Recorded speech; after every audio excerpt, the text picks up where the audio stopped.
Bismillahirrahmanirrahim. Assalamualaikum warahmatullahi wabarakatuh. Izin memperkenalkan diri, nama saya Muhammad Sofwan Fauzan. Saya dari Pendidikan Sejarah kelas A semester 2 akan menjelaskan mengenai ekonomi pada masa Orde Baru. Video ini dibuat untuk memenuhi ujian tengah semester Sejarah Sosial dan Ekonomi.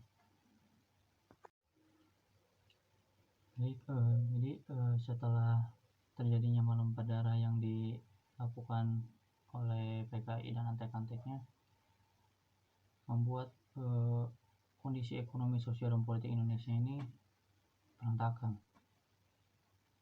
Lalu setelah penumpasan G30 PKI, ada yang namanya Tritura atau 3 tuntunan rakyat, yang isinya yang pertama, bubarkan Partai Komunis Indonesia, yang kedua, turunkan harga, yang ketiga, retol kabinet 100 menteri. Setelah itu ada peristiwa Super Semar yang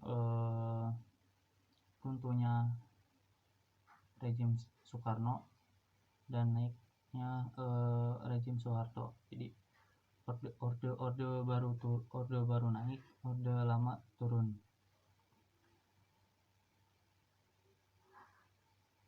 Sekarang stabilitas nasional. Rakyat makin mantap mengikuti kepemimpinan Orde Baru karena Orde Baru berjuang menyejahterakan rakyat. Mengenai Orde Baru, Jenderal Soeharto berkata, Orde Baru adalah tatanan seluruh peri kehidupan rakyat bangsa dan negara Republik Indonesia yang diletakkan pada kemurnian pelaksanaan Pancasila dan Undang-Undang Dasar tahun 1945. Sidang Umum keempat MPRS berhasil menegakkan landasan awal Orde Baru. Surat Perintah 11 Maret ditingkatkan menjadi ketetapan MPRS nomor 9 MPRS, kemudian menugaskan Jenderal Soeharto membentuk kabinet baru.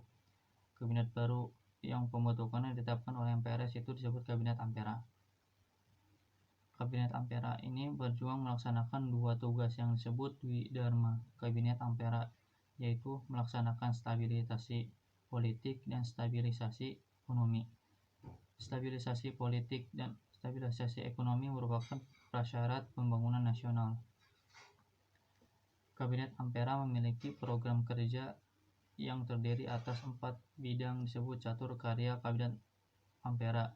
Catur karya Kabinet Ampera yaitu yang pertama, memperbaiki kehidupan rakyat khususnya sandang pangan, melaksanakan pemilihan umum, melaksanakan politik luar negeri bebas, aktif, dan konsisten, melanjutkan perjuangan anti-imperialisme dan anti-kolonialisme untuk segala bentuknya.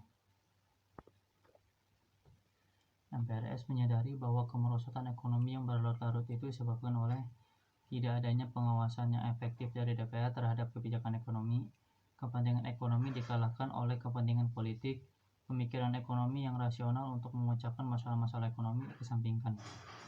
MPRS menggariskan 3 macam program yang harus diselesaikan oleh pemerintah secara bertahap. Program itu adalah program penyelamatan, program stabilisasi dan rehabilitasi. Yang ketiga, terakhir, program pembangunan. Dalam pelaksanaannya, berbagai tatanan harus dibatasi, termasuk resistensi politik terhadap penghematan anggaran, aparat pelaksana birokrasi yang tidak jalan, konflik antara sasaran menghentikan inflasi segera dan menggerakkan ekonomi kembali, munculnya kegiatan-kegiatan spekulatif yang mengganggu, dan adanya kelangkaan pangan. Namun, adanya komitmen politik yang kuat dan jajaran pelaksana kebijakan yang solid dan berdedikasi, dalam kurun waktu 2 tahun, program stabilisasi dapat mencapai sasarannya.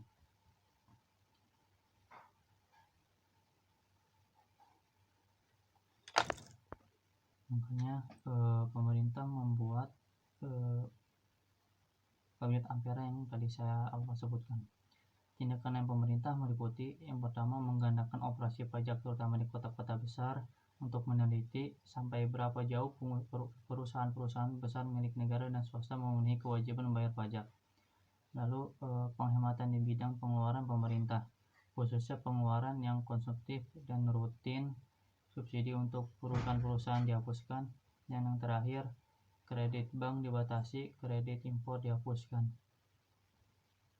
Sekian dari saya, kurang lebihnya mohon maaf. Assalamualaikum warahmatullahi wabarakatuh.